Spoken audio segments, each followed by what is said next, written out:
Hello' student, upcoming SSLC 2026 অৰ্থাৎ matric পৰীক্ষাত অৱতীৰ্ণ হ'বলগীয়া সকলো ছাত্ৰ ছাত্ৰীকে মোৰ ফালৰ পৰা আন্তৰিক শুভেচ্ছা জনাই আজিৰ এই ভিডিঅ'টোত ইংলিছ ছাবজেক্টটোৰ কেইখনমান অতিকে কমন এছে দিব বিচাৰিছোঁ, যিহেতু এছেত 5 মাৰ্কছ থাকে আৰু কেতিয়াবা 5 মাৰ্কছৰ বাবে আমি লেটাৰ নাপাওঁ বা পৰীক্ষাত ৰিজাল্ট বেয়া হৈ যায়। তো যথেষ্ট ইম্পৰ্টেণ্ট হয় এই 5 মাৰ্কছটো যাতে আমি নেহেৰাওঁ।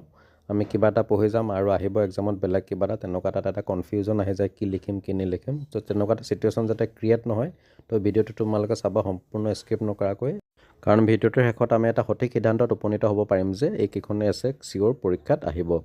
তো ইয়াৰ পূৰ্বে আমি প্ৰিভিয়াছ ইয়েৰত ইংলিছৰ কোনকেইখন এছে প্ৰথমতে আহিছিল সেইখিনি পৰ্যালোচনা কৰাৰ প্ৰয়োজন হয়। তো এইখন হৈছে প্ৰিভিয়াছ ইয়েৰ অৰ্থাৎ 2025ত ইংলিছৰ যিটো ছেকশ্যন ডিত কি এছে আহিছিলে তোমালোকে দেখা পাইছা।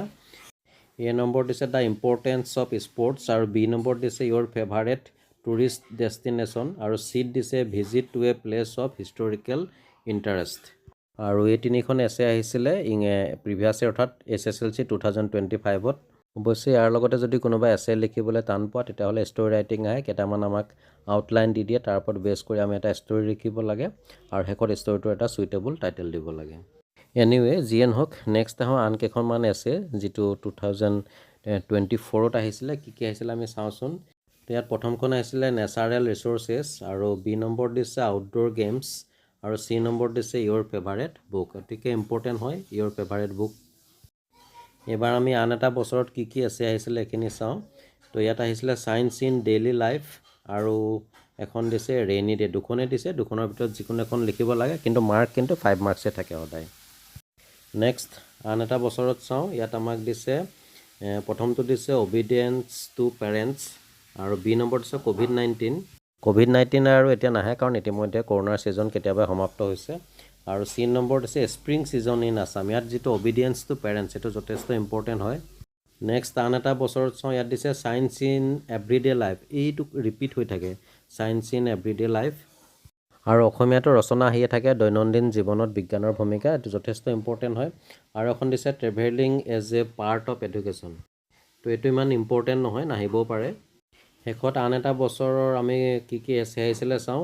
প্ৰথমটো দিছে পাঞ্চুৱেলিটি, এইটো কিন্তু বহুত দিন অহা নাই। বি নম্বৰ দিছে the festival you like most, আৰু চি নম্বৰ দিছে your favourite hero' in history.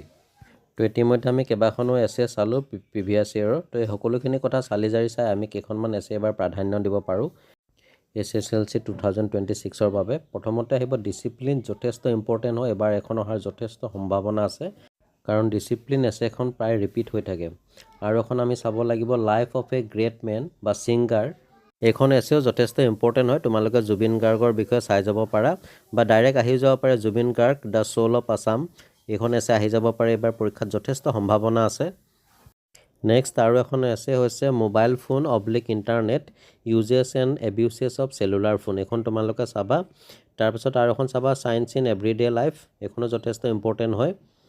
আৰু লগতে চাব লাগিব তোমালোকে পাংচুৱেলিটি, এই এছেখন তোমালোকে প্ৰেক্টিছ কৰিবা। তাৰপিছতে ইয়াৰ পিছতে আৰু তোমালোকে চাবা স্পৰ্টছ এণ্ড গেমছ, এই এছেখন 2024ত আহিছে, আৰু 2026ত পুনৰ ৰিপিট হোৱাৰ সম্ভাৱনা আছে। আৰু শেষত মোৰ ফালৰ পৰা আন এখন এছে দিলোঁ ফিজিকেল এক্সাৰচাইজ। তো এনেদৰে মুঠ 7খন এছে কমন দিলোঁ তোমালোকৰ SSLC 2025ত ইংলিছ ছাবজেক্টটোৰ বাবে।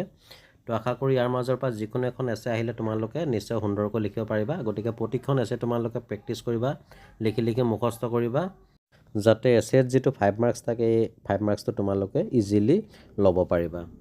তো ডিয়াৰ ষ্টুডেণ্ট, এয়া আছিল অহা 10 নৱেম্বৰৰ পৰা অনুষ্ঠিত হ'বলগীয়া হাইস্কুল শিক্ষান্ত পৰীক্ষা অৰ্থাৎ মেট্ৰিক পৰীক্ষা 2026ৰ ইংলিছ ছাবজেক্টটোৰ কেইখনমান কমন এছে। আশা কৰোঁ ভিডিঅ'টো যথেষ্ট তোমালোকৰ বাবে হেল্পফুল হ'ব, আৰু তোমালোকে সেয়ে লাইক এটা কৰি যিমান পাৰা শ্বেয়াৰ কৰি দিবা। ইয়াৰ পিছতে মই অসমীয়া বিষয়ৰ কেইখনমান কমন ৰচনা আনি আছোঁ। তো আশা কৰোঁ তোমালোকৰ জীৱনৰ প্ৰথমটো অতিকে গুৰুত্বপূৰ্ণ পৰীক্ষা যথেষ্ট ভাল হওক, সকলোৱে যাতে এটা ভাল ৰিজাল্ট কৰিব পৰা, সফলতা অৰ্জন কৰা, আৰু নিজৰ লগতে নিজৰ পৰিয়াল বা স্কুলখন বা অঞ্চললৈ যাতে সুনাম কঢ়িয়াই আনিব পৰা, তাৰ বাবে মোৰ ফালৰ পৰা যথেষ্ট শুভেচ্ছা থাকিল।